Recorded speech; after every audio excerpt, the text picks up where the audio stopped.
I think it's been well documented that Dana White loves himself some Anheuser Busch. He thinks that it's a super patriotic brand, and in fact, conservatives, who are more than likely to have been the ones to overwhelmingly support the boycott of the brand over the summer, well, you should just go ahead, you should buy gallons of this stuff. You should carve a moat around your own place and just fill it up with whatever Anheuser Busch lager you can get your hands on, okay? You should be supporting this company because basically they support you. Now, I just all thought that this was all in regards to the UFC sponsorship, but I didn't realize that Budweiser the brand, well, they're out here sponsoring Power Slap as well, which I know is a completely and totally separate entity to that of Endeavor, the parent company of TKO Holdings, which has the UFC and WWE under one umbrella. So if anybody wants to accuse Dana White of getting kickbacks from Anheuser-Busch, well, as the CEO of Power Slap, it definitely would be the case there. For as much as I like, I like those slap competitions, I think that they're fun as hell, and it's one of those visceral responses that guys just look at and it's like, yeah, somebody's got their ass kicked! Those things that just immediately gets your motor running. Or maybe that's just me. Maybe I'm just prone to violence. Who knows? But I also know it's not terribly popular. It's not exactly something that's going to be getting on ABC, NBC, hell, even FX anytime soon. It's going to stay kind of a niche thing. But for the performances, for the production values associated with its presentation, it's just kind of wondering, where are you getting the money for that? Well, Anheuser-Busch, and they're out there trying to buy their way back into people's good graces. Totally makes sense. But it's going to be tough, man. So with Dana White, him trying to push the product, okay, being the best pitch man in all of professional sports, or maybe in business in general, he might be able to. Like I've said before, he might be able to turn this stuff around for the company, but they're going to have a bit of a problem, okay? Even if Dana White does end up working his magic, they're going to have a problem getting the beer they so desperately desire because, well, now the Teamsters approve a strike specifically against Anheuser-Busch months after the Dylan Mulvaney controversy, just as everything was starting to turn around for Bud Light. God damn it, now nobody can get the brew. Embattled beer giant Anheuser-Busch, which has seen a market share and sales plummet in the wake of Dylan Mulvaney fiasco, but its stock, for whatever reason, has rebounded. It's wild. I wonder if this is going to have any kind of impact on it. I would imagine, because the Teamsters, I'm pretty sure it's the largest union. If it's not the first, it's the second largest union in the United States. Could face a possible work stoppage at its U.S. breweries after members of the Teamsters overwhelmingly voted to authorize the strike. God, the Teamsters suck. Where's Al Capone when you need him? The union, representing about 5,000 workers at a dozen U.S. breweries, said Dutch conglomerate AB InBev has been dragging its feet on negotiations about job security issues since talks of a new contract broke down last month, Teamsters leaders said. The union is asking for higher wages, job, health, and recruitment benefit protections, but did not disclose details about these issues. Hell, Anheuser-Busch was supposed to be giving them kickbacks throughout the end of the year, so you give these fuckers an inch, they'll go ahead and take a mile. Anheuser-Busch can't kick this can. I get it, because it's a beer company. They use the kick the can down the road analogy. It's great. Not much longer, Jeff. Padillero or Padillero. One of the two. Who knows? If he's Hispanic, it's Padillero. If it's dusty old white dude, it's Padillero. Go for it. Director of the Teamster Brewery. If he's a Teamster, see the latter. Bakery and Soft Drink Conference said in a statement after Saturday's vote, the two sides did reach tentative agreements to end tiered healthcare and restore retiree health benefits, according to a statement from the labor union. Okay.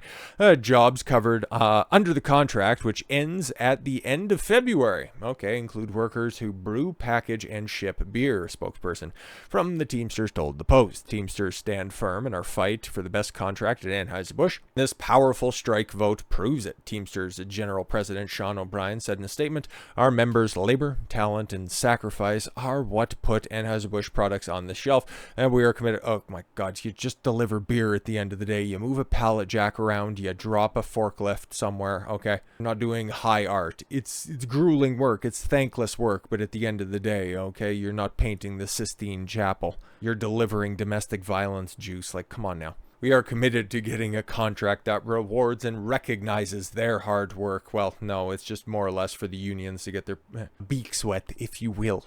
If Anheuser Busch executives can't get their act together to negotiate an agreement that respects workers, we will see them out on the streets. Oh my God. Union also criticized Anheuser-Busch's decision for $1 billion in stock buybacks. Ooh, that's coming back to bite them, huh? To wealthy investors, as it simultaneously ignores the need to protect good jobs. It's funny. It's funny because all of those planograms and the new sales figures for Q4 and into 2024 would have been made, and we know of the reduced volume of sales, or all Anheuser-Busch products would have been locked in recently, so there might actually not be a need for as many union workers as you have right now. So yeah, we need to protect the good jobs. That's fair. Okay, that's a laudable effort. That used to be the modus operandi for unions. But if there's no product to move because there's no sales being made, you kind of got yourself caught between a rock and a hard place. Anheuser-Busch is aware of the Teamsters strike authorization vote, which is common during labor negotiations. A company spokesperson told the Post, "Don't worry, guys. Nothing's going wrong. Care of Baghdad Bob over at Anheuser-Busch.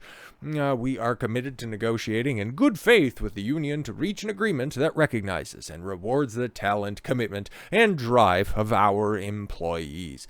The Bud Light had been the top-selling beer in the United States for 21 years until they decided to partner up with a little twink on TikTok to go ahead and like the sports ball. I really like beer as much as I like taking shots of estrogen. It's wonderful. But as you recall, it was dethroned this summer by Modelo after its tie-up with Dylan Mulvaney led to calls for a boycott. Not just calls, an actual boycott. Other brands, including smaller independent beers like Yuengling, have also taken Bud Light's market share. Actually, more specifically, like you can point over to the Molson Coors. There we go, conglomerate with, Coors and Miller Lite. Like, that's pretty obvious. And being the ones to really take gigantic chunks out of AB InBev's market share. But Yuengling, yeah, no, they've definitely hook themselves up with bigger swath of the more patriotic side of things, because that's what they like to really push, and they're hyper successful at it. And are aggressively trying to grab more shelf space from Anheuser-Busch brands at retailers, as the Post reported, and so have I multiple times over.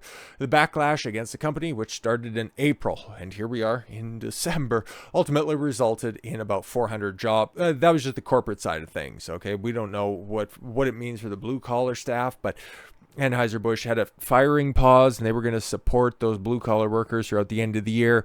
Now that claim starts to make a lot more sense if they knew that they were going to be negotiating with unions very soon. Interesting. The cuts did not include brewery warehouse staff and drivers, among others. Yeah, no, it didn't. It was just simply staffers in the executive offices. They were given their walking papers. The 5,000 union members identified by the Teamsters is about 750 fewer than the 2022 contract, according to CNN report, which relied on company filings. The Teamsters members recently rallied in New Hampshire, California, and Florida, and threatened more action across the country if the company doesn't set a date for negotiations, the union said. Oh my God.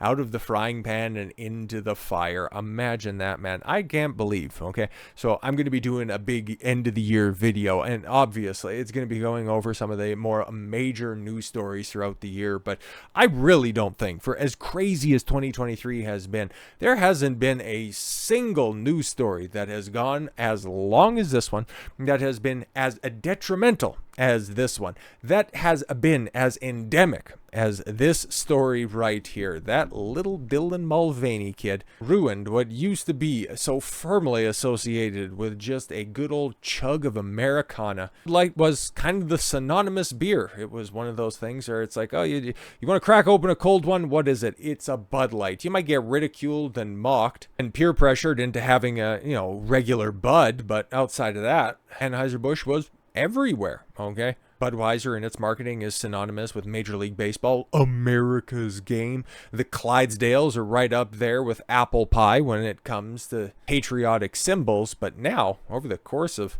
8 months, going on 9 months, we'll have to see if they can turn it around in 2024. And like I was talking about with the UFC and with Power Slap specifically, this at least notes that Anheuser-Busch might have learned their lesson, even though they won't come out and honestly say it, that they know who actually likes their beer. It's no longer the Alyssa Heinerschneid approach where we need to get away from our fratty customer base. We need to attract a more youthful customer. We need to go ahead and jettison all of that out of touch, a fratty behavior. No. This right here looks to be a return to its roots, and I would totally be fine with that. That's a company recognizing its mistake. There's another big company currently going through another crisis of identity as well, but do you think that they're ever going to do anything like this? Of course not, okay? Too busy worrying about what the world's richest man has to say about them, and just furiously tweeting on his platform, okay, about the mean things that he said about, the savior of the company. But I and many other people who have talked about this subject ad nauseum have made mention that, yeah, if, Bud Light course corrects, well, hey, there might be a path forward for them, but they missed multiple opportunities in doing this. They have just decided to take the long road approach on this, not address it specifically, try to gain back goodwill, and then just supercharge that as best as they can by getting deeply in bed with Dana White, because they know that, yeah, our stock can't get any lower. All of the risk is kind of on Dana White, and well, we'll see where it goes after this. What's the worst that could happen? It's not like we have made other terrible partnerships decisions beforehand, right? So with all that said, thank you all very much for the gift of your time. I've been Don Consuelo. I want you to follow your gut and get after it. Take care, everyone.